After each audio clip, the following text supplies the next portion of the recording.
చూద్దామండి. హైదరాబాద్ నుంచి శ్రీజ రాస్తున్నారు. ఇంట్లో వాడిపోయిన తులసి మొక్కను ఏం చెయ్యాలి తెలియజేయగలరు అంటూ రాస్తున్నారు. తులసి కోటలో చెట్టు వేసాం, ఏ కారణం చేతో అది కాస్త నశించిపోయింది పాపం. అటువంటిప్పుడు నశించిందనే మాట కూడా వాడడానికి ఇష్టం లేక పూర్వం నిద్రపోయిందనేవారు. అంత జాగ్రత్తగా పదం వాడేవారు. అయితే సంస్కృతంలో మాత్రం నశించిందనే శబ్దమే వాడతారు. అలాంటప్పుడు ఏంటంటే ఆ మొక్కని తీసేసి కొత్త మొక్క మళ్ళీ అందులో వేసి ఈ మొక్కని యజ్ఞంలో పూర్ణాహుతికో లేక యజ్ఞంలో సమిధులుగానో వాడమన్నారు. ఆ ఆకుల్ని ఆ కొమ్మల్ని బాగా పెద్ద కొమ్మలు అనుకోండి, లావుగా ఉన్నవి, వాటిని మళ్ళీ అరగదీసి పూసలుగా చేయొచ్చు. తులసి మాలలో వాడేటటువంటి పూసలుగా వాడుకోవచ్చు. పూజలకి దేనికైనా వాడుకోవచ్చునండి. యజ్ఞములకు అర్చనలకి ఈ ఎండిపోయిన తులసిని వాడుకోవచ్చు.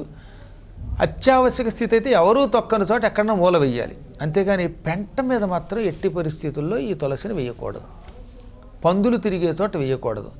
తులసి చక్కగా ఎండబెట్టి దానిని యజ్ఞ వాటికలకి తీసుకెళ్ళి యజ్ఞం చేసేవారికి ఇస్తే దాంతో వారు చక్కగా యజ్ఞం చేస్తారు, పూర్ణాహుతి చేస్తారు, శుభం కలుగుతుంది.